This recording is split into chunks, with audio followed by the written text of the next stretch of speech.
Quería saludar a mis alumnos de Físico-Química. En esta oportunidad vamos a hacer un repaso de los conceptos que fueron trabajados durante la clase. Y nosotros vemos entonces para eso la información que se encuentra en la tabla periódica. La tabla está organizada por 18 grupos, que son las columnas verticales. Nosotros estuvimos trabajando con eso y con 8 períodos, que son las filas horizontales. El grupo es el conjunto de elementos que están ordenados y que poseen características semejantes, ¿no? Y también vimos que el período nos dice el número de niveles de energía en los que están distribuidos los electrones.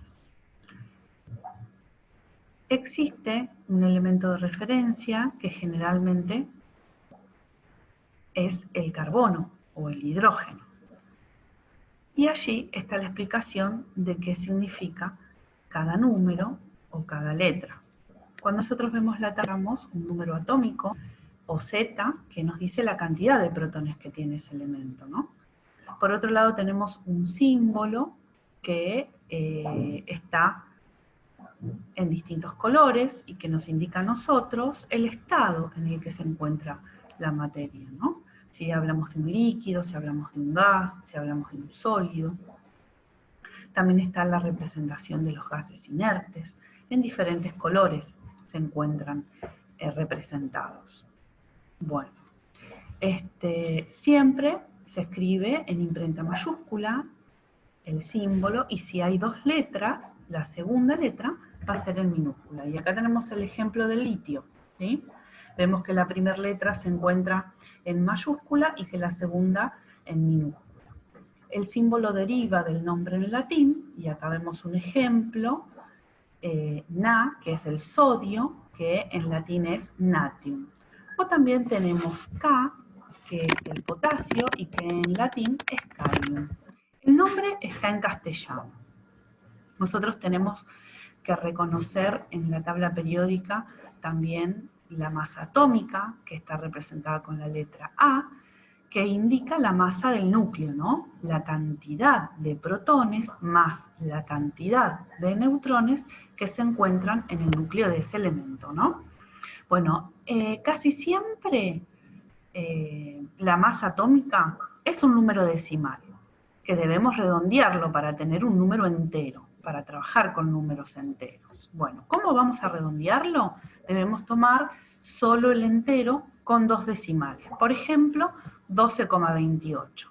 Y cuando la parte del decimal está comprendida entre 0,1 a 50 inclusive, el entero va a quedar igual. Por ejemplo, 12,28 va a quedar en 12, como está acá, ¿no? Pero si la parte decimal está comprendida entre 51 y 99, al entero se va un 1. Por ejemplo, 12,79 y redondeamos ese, como indicar.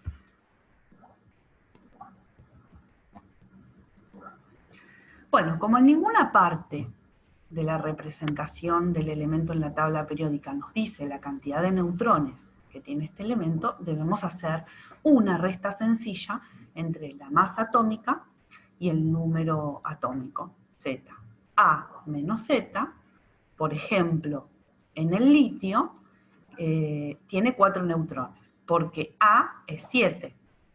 Y le resto Z, que es 3, y el resultado me da 4. Y así averiguamos cuál es la cantidad de neutrones que tiene ese elemento, ¿no? Bueno, vamos a trabajar aplicando estos conceptos, como lo vinimos haciendo durante las clases, en una serie de ejercicios. Pero antes vamos a hacer un repaso acerca de el concepto de ion, ¿no? El ion es un elemento que perdió o que ganó electrones. Puede ser un electrón o más electrones. Por lo tanto, cuando el elemento pierde un electrón, queda con carga positiva y se simboliza con el símbolo más y se lo llama catión. En cambio, cuando un elemento gana uno o más electrones, se simboliza con con el símbolo menos y se lo llama anión. Y acá tenemos un ejemplo de cada uno, ¿no? El calcio nos indica que perdió 2 electrones. Nosotros los elementos en la tabla periódica se encuentran neutros, es decir, que tienen igual cantidad de protones que de electrones. Esto en la naturaleza no es comúnmente. En la naturaleza los elementos reaccionan con otros e interactúan con otros elementos, y en este caso nos está indicando que el calcio se transformó en un ion catión y que dio 2 electrones. Por eso acá encontramos el 2 más. En el ejemplo de abajo vemos al cloro, que nos indica que el cloro ganó un electrón. Y fíjense de que acá ponemos solamente el símbolo menos, no hace falta poner el número 1 cuando se trata de un electrón. Pero si se tratara de dos electrones o más, tenemos que indicar el número, ¿sí? Acá se plantea una serie de ejercicios para poder aplicar estos conceptos que estoy dando, y hay un ejercicio en el cual tenemos que pensar y trabajar con la información que nos da el problema que tenemos que resolver, ¿no? Dice, la suma de protones y neutrones en un átomo X es 59. La suma de protones y neutrones nos indica el número másico, ¿sí? A es 59. Si el ion X, o sea, el ion de ese mismo elemento, es más 3 y posee 24 electrones, el que posee 24 electrones es el ion. Hallar su número de neutrones e indicar de qué elemento se trata. Fíjense que el problema nos dice que hay un elemento que desconocemos, que tiene un número másico de 59, habla de ese mismo elemento que se transformó en ion, ¿sí? Ese elemento es X. Ese ion es un catión que nos indica acá el símbolo más 3, es decir que perdió 3 electrones, y ya con esos 3 electrones perdidos sabemos que posee 24 electrones. Bueno, nosotros tenemos que replantear este problema en la hoja y descubrir de qué elemento se trata con toda la información que nos brinda el problema y con la información que vemos en la tabla periódica. Acá tenemos que subrayar la respuesta correcta, ¿no? Y dice, si Z es el número atómico de un elemento y A es el número másico, entonces A menos Z es. Y tengo que indicar la respuesta correcta. En el punto 3 tenemos que subrayar la respuesta correcta también, y nos habla del núcleo del átomo, que consta de 6 protones y de 8 neutrones. Entonces tenemos que indicar cuál es su número atómico. Acá tenemos en el punto 4 que estos 3 elementos se presentan iones con carga más 1, y dice cuál es su razón, ¿no? ¿Qué es lo que pasó a estos 3 elementos? Eso es lo que tengo que responder, ¿no? ¿Cuál es la razón por la cual estos elementos tienen una carga más 1? Y acá tenemos que indicar el grupo y el período de los elementos cuyos Z son 19. Nosotros sabemos que el número atómico Z es como el número de identidad de cada uno de los elementos y nos indica la cantidad de protones que tiene este elemento.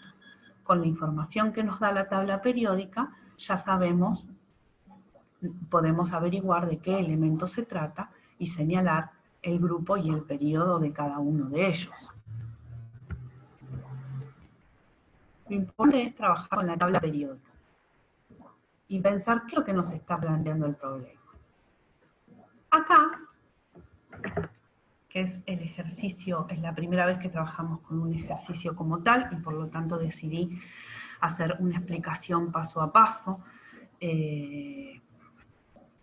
sobre el primer ejercicio, ¿no? Nosotros tenemos que la suma de protones y neutrones de un átomo X es 59.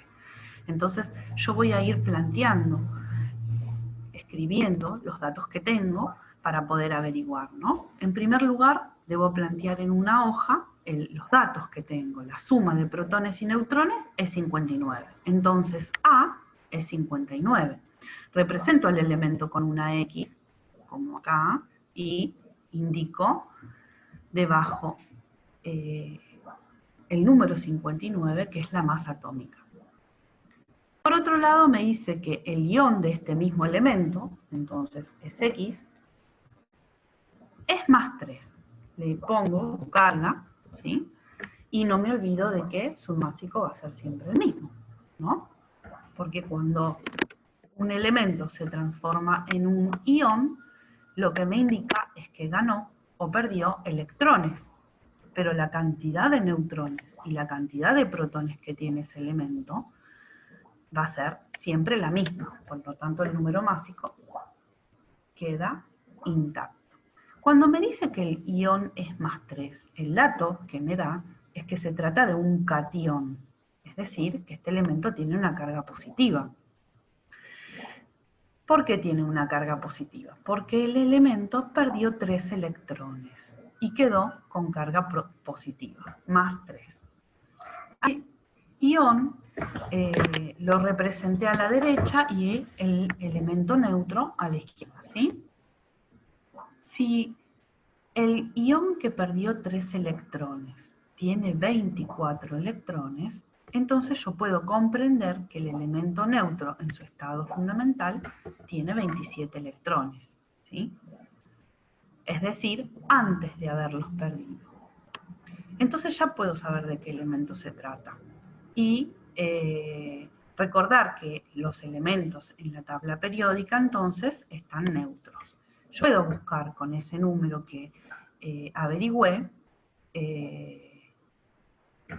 cuál es el elemento que corresponde a un número atómico de 27, ¿sí? Entonces ya puedo saber de qué elemento se trata y también puedo aplicar la ecuación de A menos Z para averiguar la cantidad de neutrones que tiene este elemento. Hice esta estación detallada de este ejercicio porque vamos a trabajar con ejercicios similares y me pareció que en líneas generales es el que más cuesta resolver. Entonces lo planteé paso por paso. Bueno.